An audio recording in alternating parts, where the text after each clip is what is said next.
اعوذ باللہ من الشیطان الرجیم بسم اللہ الرحمن الرحیم۔ معزز سامعین، میرے دوستوں، بہنوں اور بھائیوں سب لوگوں کو السلام علیکم ورحمۃ اللہ وبرکاتہ۔ آپ سب لوگوں کا میرے چینل پہ ارمان ٹی وی پہ ایک بار پھر خوش آمدید۔ آج ہم آپ کے لیے ایک اور پیاری سی ویڈیو لے کر رہے ہیں۔ کتاب کا نام ہے سانس کی بیماریاں اور طب نبوی صلی اللہ علیہ وآلہ وسلم۔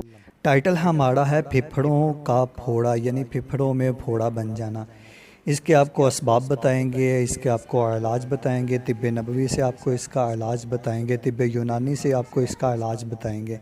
انشاءاللہ عز و جل آپ میری پوری ویڈیو دیکھیں گے تو اگر آپ کو کوئی بیماری ہے تو انشاءاللہ عز و جل اللہ کے فضل سے وہ دور ہو جائے گی۔ ویڈیو کی طرف بڑھنے سے پہلے آپ میرے چینل کو سبسکرائب کر دیں اور گھنٹی کے بیل کو پریس کر دیں تاکہ میرے نئے آنے والی ویڈیو سب سے پہلے آپ کو ملے۔ جسم کے کسی اور حصے کی طرح پھپھڑوں میں بھی پھوڑا ہو سکتا ہے۔ عام پھوڑوں کی طرح یہ جسم کو گلا کر پیپ بنا دیتا ہے، زہریلے مادے پیدا کرتا ہے اور جسم کے ایک اہم حصہ کو بیکار کر دینے کی صلاحیت رکھتا ہے۔ انسانی زندگی کو قائم رکھنے میں سانس کی آمد و رفت کا ایک اہم مقام یہ ہے کہ سانس کے ذریعے ہمیں آکسیجن میسر آتی ہے۔ اگر دماغ کو 2 منٹ تک آکسیجن میسر نہ آئے تو وہ ختم ہو جاتا ہے اور باقی جسم کے لیے آکسیجن کے لیے 3 منٹ کی بندش موت کا باعث ہو سکتی ہے۔ پھپھڑوں میں نمودار ہونے والے پھوڑے اس کی ساخت کارکردگی اور حیات آفری افعال کو ختم کر سکتے ہیں۔ یہ پھپھڑوں کو گلنے کے ساتھ سوزش، دماغ اور جسم کے دوسرے حصوں میں زہر پیدا کر کے موت کا باعث بن سکتی ہے۔ آئے اب ہم آپ کو اس کے اسباب بتاتے ہیں۔ نمبر 1، گلے اور ناک سے سوزشی مادہ کی ترسیل۔ مریض کے کسی حصے سے جراثیم کو چوس کر سانس کی نالیوں تک پہنچا دیتا ہے۔ نمبر 2، نمونیا، تب تک پھپھوندی سے سوزش۔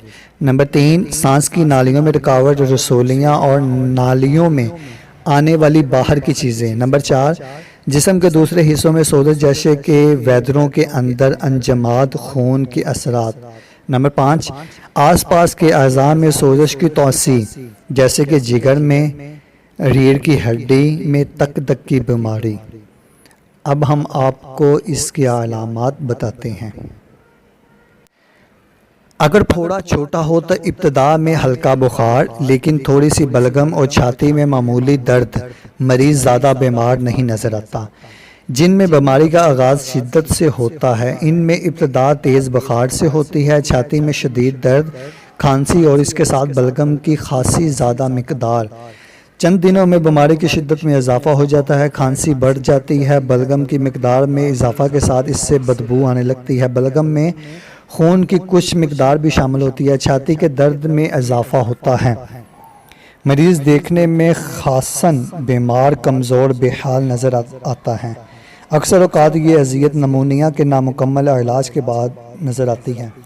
یہ جو بیماری ہے، یہ نمونیا کا اگر علاج باقاعدہ نہ کیا گیا ہو تو پھر یہ اس کے بعد یہ پھوڑے والا سلسلہ شروع ہوتا ہے۔ میں نے لاسٹ ویڈیو نمونیا کی بھی اپلوڈ کی ہے، اس کا بھی علاج بتایا آپ کو طب نبوی سے بھی اور ڈاکٹر حضرات سے بھی۔ مریض کے خون کا معائنہ TLC اور DLC سے کرایا جائے۔ اب ہم آپ کو اس کا علاج بتاتے ہیں۔ ایک اہم پھوڑے کی طرح پیپ نکل جانے کے بعد وہاں ایک اچھا خاصا گڑھا پیدا ہو جاتا ہے۔ گڑھے کا مطلب یہ ہے کہ سانس کی اتنی ساری نالیاں گڑ سڑ گئی ہیں۔ خون صاف ہونے کے لیے دل سے وہاں آتا ہے اور صاف ہونے کے بعد جب دل کو واپس جاتا ہے تو اس کے ساتھ پیپ جراثیم میں شامل ہو کر ایک خطرناک صورتحال کا باعث بنتے ہیں۔ جراثیم کش دوائیوں سے سوزش کو ختم کیا جا سکتا ہے۔ برونکوسکوپ کی مدد سے پھوڑے کو صاف کیا جا سکتا ہے، لیکن ٹوٹے پھوٹے کناروں والا جو گڑھا پیدا ہو گیا ہے اس کو بڑھنے کا عمل بڑا ہی سست ہوتا ہے۔ جب کبھی وہ مریض کی زندگی ہی میں بڑھ گیا ہو تو پھپھڑے کی شکل مسخ ہو جائے گی، یعنی کہ اگر زندگی میں بھی اگر پھوڑے والی جو نالی ہوتی ہے وہ بڑھ گئی تو زندگی مسخ ہو جائے گی، وہ اپنی خدمات سر انجام دینے کے قابل نہیں رہے گا۔ اس گڑھے میں دوبارہ سے سوزش بار بار ہوتی رہتی ہے، مریض کب تک دوائیاں کھاتا رہے آخر۔ پروفیسر مرزا انور ایسے متاثر حصے کو کاٹ کر نکال دیتے ہیں، لیکن یہ صرف اسی وقت ممکن ہے جب پھوڑا کسی ایک حصے تک محدود ہو۔ علاج کے عام اصول یہ ہیں: مریض بالکل لیٹا رہے، غذا میں لمحیات اور وٹامن دے کر اس کی قوت مدافعت میں اضافہ کیا جائے۔ نمبر 2، لمبے لمبے سانس لیے جائیں تاکہ نالیوں میں جمع ہوئی غلاظت باہر نکل آئے۔ نمبر 3، کمزوری کی مناسبت سے بار بار خون دیا جائے۔ نمبر 4، مریض کروٹ کے بل لیٹ جائے اور پھوڑے والے مقام پر بار بار تھپکیاں دے کر اس کے اندر کی علاشوں کو باہر نکالا جائے۔ نمبر 5، برونکوسکوپ کی مدد سے پھوڑے کی غلاظت نکال دی جائے۔ نمبر 6، جراثیم کی کچھ قسمیں تازہ ہوا کو پسند نہیں کرتی، مریض کو بار بار آکسیجن دی جائے، اس سے سانس کی تکلیف میں کمی کے ساتھ جراثیم کو ہلاک کرنے کی افادیت بھی حاصل کی جا سکتی ہے۔ آئے اب ہم آپ کو اس کا دوائیوں سے بتاتے ہیں علاج۔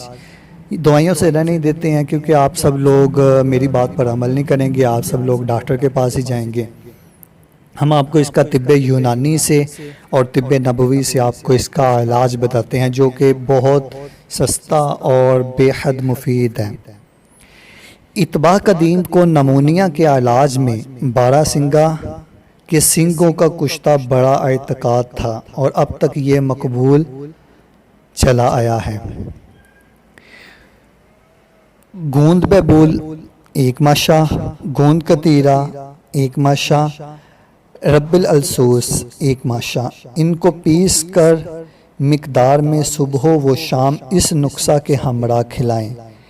بہی دانہ 3 ماشا، عناب 5 ماشا، سپستان 9 دانہ، ان کو پانی میں جوش دے کر شربت بنفشہ ملا کر، یعنی کہ شربت بنفشہ ملا کر اس کے ہمراہ بلائی نسخہ یہ دیا جائے۔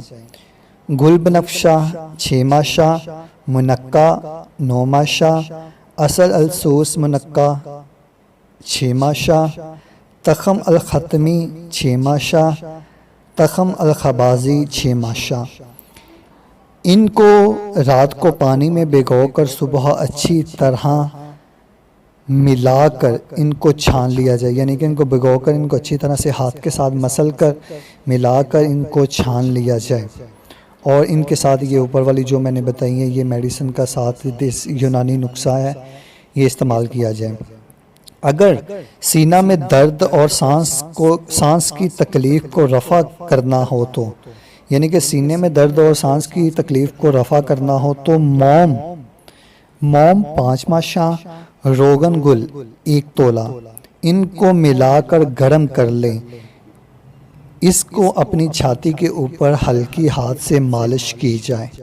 اور بلغم نکالنے کے لیے نیلوفر 6 ماشا، پرسیاوشا 4 ماشا، عناب 7 دانے، سپستان 7 دانے، گل گو زبان 4 ماشا اور ختمی 5 ماشا، ان سب کو رات کو پانی میں بھگو کر اس کا زلال چھان کر پلانا مفید ہے۔ اس مقصد کے لیے جوشاندہ شربت سندر، شربت صدوری بازار میں ملتے ہیں، یہ بھی ساتھ میں اگر پلایا جائے تو یہ بھی مفید ہے۔ آئے اب ہم آپ کو اس کا علاج طب نبوی صلی اللہ علیہ وآلہ وسلم سے بتاتے ہیں۔ نمونیا کے علاج میں 4 اہم ضروریات ہیں۔ نمبر 1، جراثیم کو ہلاک کر کے تخریبی عمل کو روکنا۔ نمبر 2، مریض کی توانائی کو قائم رکھنا اور قوت مدافعت میں اضافہ۔ نمبر 3، پھیپھڑوں سے جمی ہوئی بلغم کو نکالنا۔ نمبر 4، سوزش ختم کرنے کے بعد متاثرہ مقام کی بحالی۔ جراثیم کو ہلاک کرنا، اس میں کوئی شک نہیں کہ جراثیم کو ہلاک کرنے میں جدید دوائیاں لاجواب ہیں۔ دنیا بھر میں کیے گئے مشاہدات سے یہ بات یقینی طور پر واضح ہے کہ ان کی مدد سے پھیپھڑوں میں تخریب کاری کے عمل کو فوری قابو پایا جا سکتا ہے۔ اگر یہ علاج ابتدا میں ہی اپنا لیا جائے تو کسی مستقل نقصان کا اندیشہ نہیں رہتا۔ جدید علاج جراثیم کو ضرور تلف کر دیتا ہے، لیکن وہ مریض کی صحت کو بحال کرنے میں کوئی مدد نہیں کرتا۔ جراثیم کے بعد قسموں پر اکثر دوائیوں کا اثر نہیں ہوتا۔ اس قسم کے مشکل یعنی کہ اس قسم کی مشکل لندن کے ایک اسپتال میں آئی۔ لندن پولیس کا ایک سپاہی کو شدید نمونیا ہو گیا، جو دوائیوں کے ساتھ اس کو اتنی دوائیں کھلائی گئی، اتنے انجیکشن لگوائے گئے، اسے کوئی فائدہ نہ آیا۔ تو ایک ڈاکٹر نے اسے شہد کی زیادہ مقدار پلانی شروع کر دی۔ ایک ہفتہ میں اسے 3.5 پاؤنڈ شہد پلایا گیا۔ مریض ایک ہفتہ میں اس حد تک تندرست ہو گیا کہ ہسپتال سے سیدھا ڈیوٹی پہ چلا گیا۔